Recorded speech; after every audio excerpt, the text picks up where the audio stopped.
അരിപ്പൊടി കൊണ്ട് വളരെ എളുപ്പത്തിൽ തയ്യാറാക്കിയെടുക്കാൻ വേണ്ടി പറ്റുന്ന നല്ല ടേസ്റ്റി ആയിട്ടുള്ള ക്രിസ്പി ആയിട്ടുള്ള ഒരു സ്നാക്കിന്റെ റെസിപ്പിയുമായിട്ടാണ് ഇന്ന് വന്നിരിക്കുന്നത്. ഇത് കുറേ കാലം നമുക്ക് സ്റ്റോർ ചെയ്ത് വെക്കാനും പറ്റും. ഇത് എങ്ങനെയാണ് ഉണ്ടാക്കുന്നത് നോക്കിയാലോ. അതിനായിട്ട് ആദ്യം തന്നെ ഒരു അരപ്പ് തയ്യാറാക്കിയെടുക്കാം. മിക്സറിന്റെ ചെറിയ ജാറിലേക്ക് 2 തണ്ട് കറിവേപ്പില ചേർത്ത് കൊടുത്തിട്ടുണ്ട്. കൂടെ തന്നെ ഒരു ചെറിയ കഷ്ണം ഇഞ്ചി ഒന്ന് കട്ട് ചെയ്ത് ചേർത്ത് കൊടുക്കാം. ഇനി ഇതിലേക്ക് കുറച്ച് വെളുത്തുള്ളി ചേർത്തിട്ടുണ്ട്. വലുതൊക്കെ ആണെങ്കിൽ 4-5 എണ്ണം ചേർത്താൽ മതി. ചെറുതായതുകൊണ്ടാണ് ഇത്രയും ചേർത്തിരിക്കുന്നത്.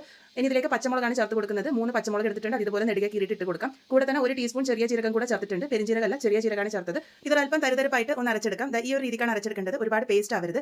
ഇനി ഒരു ബൗളിലേക്ക് 2 കപ്പ് വറുത്ത നല്ല ഫൈൻ ആയിട്ടുള്ള അരിപ്പൊടിയാണ് ചേർത്ത് കൊടുക്കുന്നത്. പത്തിരിപ്പൊടി എന്ന് പറഞ്ഞിട്ട് കടയിൽ നിന്ന് വാങ്ങി കിട്ടുന്ന ആ ഒരു പൊടിയാണ് ചേർത്ത് കൊടുത്തിരിക്കുന്നത്. 2 കപ്പ് ഇവിടെ ഇട്ടിട്ടുണ്ട്. ഇനി ഇതിലേക്ക് നമ്മൾ നേരത്തെ അരച്ച് വെച്ചിരിക്കുന്ന ആ ഒരു അരപ്പും കൂടെ ചേർത്ത് കൊടുക്കാം. ഇനി ഇതിലേക്ക് കടലപ്പരിപ്പാണ് ചേർത്ത് കൊടുക്കുന്നത്. 1/4 കപ്പ് കടലപ്പരിപ്പ് എടുത്ത് ഒന്ന് നല്ലപോലെ കഴുകിയെടുത്തതിന് ശേഷം 1 മണിക്കൂർ ഒന്ന് സോക്ക് ചെയ്തെടുത്തിരുന്നു. അതാണ് ചേർത്ത് കൊടുത്തിരിക്കുന്നത്. ഇനി ഇതിലേക്ക് 1 ടീസ്പൂണോളം ഉപ്പ് ചേർത്ത് കൊടുക്കാം. അതിന്റെ കൂടെ തന്നെ എരിവിന് പാകത്തിന് 1/2 ടീസ്പൂൺ മുളക് പൊടി ചേർത്തിട്ടുണ്ട്. കൂടെ തന്നെ 1 ടീസ്പൂൺ ചില്ലി ഫ്ലേക്സ് ചേർത്ത് കൊടുക്കാം. നല്ലൊരു കളറിനായിട്ട് 1/2 ടീസ്പൂൺ കാശ്മീരി ചില്ലി പൗഡറാണ് ഇവിടെ ചേർത്ത് കൊടുത്തിരിക്കുന്നത്. ഇത് അല്പം സ്പൈസിയായ രീതിയിലാണ് തയ്യാറാക്കി എടുത്തിരിക്കുന്നത്. നിങ്ങൾക്ക് എരിവ് നിങ്ങളുടെ പാകത്തിനനുസരിച്ച് ചേർത്താൽ മതി. ഇതിലേക്ക് 2 ടീസ്പൂൺ വെളുത്ത എള്ളും കൂടെ ചേർത്തിട്ടുണ്ട്. വെളുത്തതോ കറുത്തതോ ആയിട്ടുള്ള എള്ള് ചേർക്കാം. ഇതിലേക്ക് 1/2 ടീസ്പൂണോളം കായം കൂടെ ചേർത്ത് കൊടുക്കാം. ഇനി ഇതിലേക്ക് 2 ടീസ്പൂൺ ബട്ടറാണ് ചേർത്ത് കൊടുത്തിരിക്കുന്നത്.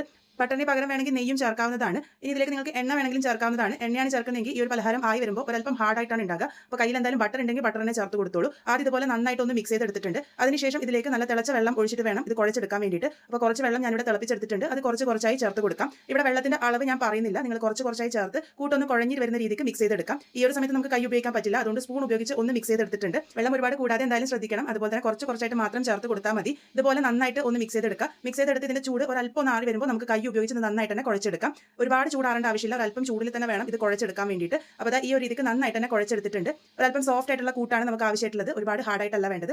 ഈ ഒരു രീതിക്കാണ് നമ്മുടെ കൂട്ട് വേണ്ടത്. ഇനി ഈ ഒരു കൂട്ട് ഒരു 15 മിനിറ്റ് നേരത്തേക്ക് റെസ്റ്റ് ചെയ്യാൻ വേണ്ടി വെക്കാം. ഇപ്പോൾ അത് റെസ്റ്റ് ചെയ്തെടുത്തിട്ടുണ്ട്. ഇനി ഇത് ഷേപ്പ് ചെയ്യുന്നത് എങ്ങനെയാണെന്ന് നോക്കാം. ഇതിൽ നിന്നും ചെറിയൊരു ഉരുള എടുക്കുക. കയ്യിൽ വെച്ച് നന്നായിട്ടൊന്ന് ഉരുട്ടിയെടുക്കുക. നല്ല സോഫ്റ്റ് ആയിട്ട് തന്നെയാണ് ഇരിക്കുന്നത്. അതുകൊണ്ട് ഈസി ആയിട്ട് നമുക്ക് ഉരുട്ടിയെടുക്കാൻ വേണ്ടി പറ്റും. അതിനുശേഷം ഞാനിവിടെ ബട്ടർ പേപ്പറാണ് ഉപയോഗിച്ചിരിക്കുന്നത്. ബട്ടർ പേപ്പറിൽ ഇതിങ്ങനെ വെച്ച് കൊടുത്ത് ഒരു പ്ലേറ്റ് ഉപയോഗിച്ച് ഒന്ന് പ്രസ് ചെയ്ത് കൊടുത്താൽ മതി. ആ ഒരു ഷേപ്പ് കിട്ടിക്കോളും. ഇനി അല്ല നിങ്ങൾക്ക് ബട്ടർ പേപ്പർ ഇല്ലാന്നുണ്ടെങ്കിൽ ഇലയിൽ വേണമെങ്കിലും വെച്ച് കൈ ഉപയോഗിച്ച് പ്രസ് ചെയ്ത് കൊടുക്കാവുന്നതാണ്. ഒരുപാട് നേരത്തിട്ടല്ല, ഒരല്പം കനത്തിൽ വേണം ഇത് പരത്തിയെടുക്കാൻ വേണ്ടിയിട്ട്. നമ്മൾ ഇത് ഒരുപാട് കൂട്ടെടുത്ത് പരത്തിയിട്ട് അതിൽ നിന്ന് കട്ട് ചെയ്യാൻ വേണ്ടി നിൽക്കുമ്പോൾ ഇത് പൊട്ടിപ്പോകാനുള്ള സാധ്യത കൂടുതലാണ്. ഇനി ഇതെങ്ങനെയാണ് ഫ്രൈ ചെയ്തെടുക്കുന്നത് നോക്കാം. അതിനായിട്ട് എണ്ണ നേരത്തെ ചൂടാക്കാൻ വേണ്ടി വെച്ചിരുന്നു. എണ്ണ നല്ലപോലെ ചൂടായി വന്നതിന് ശേഷം ഇത് ഓരോന്നായിട്ട് ഇട്ട് കൊടുക്കാം. അതിനുശേഷം ഫ്ലെയിം ലോ ടു മീഡിയത്തിലേക്ക് വെക്കാൻ വേണ്ടി ശ്രദ്ധിക്കാം. ഇതിന്റെ ഉള്ളോളം നല്ല ക്രിസ്പി ആയിട്ട് വരണമെന്നുണ്ടെങ്കിൽ ലോ ടു മീഡിയം ഫ്ലെയിമിൽ വെച്ചിട്ട് തന്നെ കുക്ക് ചെയ്യണം. കുറച്ച് സമയത്തേക്ക് അനക്കാൻ നിൽക്കണ്ട. ഇതുപോലെ എണ്ണയുടെ മുകളിലേക്ക് അത് കുറച്ച് സമയം കഴിയുമ്പോൾ പൊങ്ങി വരും. ആ ഒരു സമയത്ത് നമുക്ക് ഇത് മറിച്ചിട്ട് കൊടുക്കാം. അങ്ങനെ തിരിച്ചു മറിച്ചിട്ട് എല്ലാ ഭാഗവും നല്ലൊരു ഗോൾഡൻ ബ്രൗൺ കളർ ആകുന്നത് വരെ ലോ ടു മീഡിയം ഫ്ലെയിമിൽ വെച്ച് കുക്ക് ചെയ്യാം. ഇത് നന്നായിട്ട് കുക്കായിട്ട് വരുമ്പോൾ അത് ആ ഒരു എണ്ണയുടെ തുള്ളലൊക്കെ മാറി ഒന്ന് സെറ്റിൽ ആവുന്ന രീതിക്കാവും. അങ്ങനെ നമുക്ക് മനസ്സിലാക്കി എടുക്കാൻ വേണ്ടി പറ്റും. ഇതിപ്പോൾ പാകത്തിന് റെഡി ആയിട്ടുണ്ട്. നമുക്ക് ഇത് എണ്ണയിൽ നിന്നും കോരി മാറ്റാം.